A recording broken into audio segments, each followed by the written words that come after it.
பேரவைத் தலைவர் அவர்களே, எதிர்க்கட்சி தலைவர் அவர்கள் இங்கு வேகமாக ஆளுங்கட்சியாக இருக்கக்கூடிய திராவிட முன்னேற்ற கழகத்தை குறை சொல்லி இங்கே சில செய்திகளை பதிவு செய்து கொண்டிருக்கிறார். நான் ஏற்கனவே ஒரு பெயரை குறிப்பிட்டு சொன்னதற்கே நீங்கள் அதற்கு அப்ஜெக்ஷன் சொல்லி இந்த தீர்மானம் முறையாக கட்டுப்பாட்டோடு ஒற்றுமையாக இருந்து அதை நிறைவேற்றணும் என்ற நிலையை ஏற்படுத்த வேண்டும் என்பதற்காகத்தான் சொன்னேனே தவிர அது தவறு இல்லையா, இடம் பெறலாமா வேண்டாமா என்று கூட நான் சிந்திக்க வேண்டிய அவசியம் இல்லை என்று சொன்னேன். ஆனால் இப்பொழுது எதிர்க்கட்சி தலைவர் தேவையில்லாமல் பல பிரச்சனைகள் சொல்லுகிறார். நானும் சொல்வதற்கு தயாராக இருக்கிறேன். எங்களை பார்த்து கேட்கிறேன், நீங்களும் ஆட்சி பொறுப்பில் இருந்திருக்கிறீர்கள். 10 வருஷம் நீங்களும் இருந்திருக்கிறீங்க. இல்ல 10 வருஷம் இருந்திருக்கிறீங்க.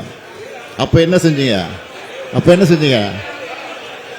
நாங்க கிட்டத்தட்ட 54 கடிதங்கள் அனுப்பிச்சு வச்சிருக்கோம். இது வரைக்கும் பிரதமர் நிறைய சந்திக்கிற போதெல்லாம் இப்ப நீங்க டெல்லி போயிட்டு இருந்தீங்களா, சொல்லிட்டு இருந்தீங்களா, இதை பத்தி சொல்லிருக்கீங்களா? சொல்லுங்க.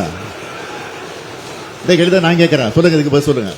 நான் பல முறை டெல்லிக்கு போனப்போ பிரதமரிடத்தை வலியுறுத்திட்டு வந்திருக்கிறேன், மனுவாகவும் கொடுத்திருக்கிறேன், பெட்டிஷன் கொடுத்திருக்கிறேன், கோரிக்கை அடங்கிய அது எல்லா ஆதாரங்களும் கொடுத்துட்டு வந்திருக்கிறேன்.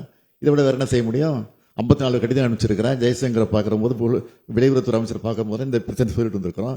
நீங்க பேசலன்னு சொல்லவே இல்லை, நீங்க ஈடுபடலன்னு சொல்லவே இல்லை. அம்மையார் அவர்களே நீதிமன்றத்துக்கு போனதை நானே பேச சொன்னேன். அதுல என்ன தவறு இருக்கு? பேரவைத் தலைவர் அவர்களே, இந்த தீர்மானத்தை ஒட்டி தான் பேச வேண்டும். நான் கொண்டு வந்திருக்கக்கூடிய தீர்மானத்தின் அடிப்படையில் தான் நீங்கள் அனுமதித்திருக்கிறீர்கள். அதை ஒட்டி பேச வேண்டும். அதில் இருக்கக்கூடிய அரசியல் விவரங்கள் எல்லாம் பேசி அரசியலாக்கி இது பிரச்சனையாக்குவது வேண்டும் என்றால் அதுக்கு அனுமதிக்கிறீர்களா என்றுதான் என்னுடைய கேள்வி.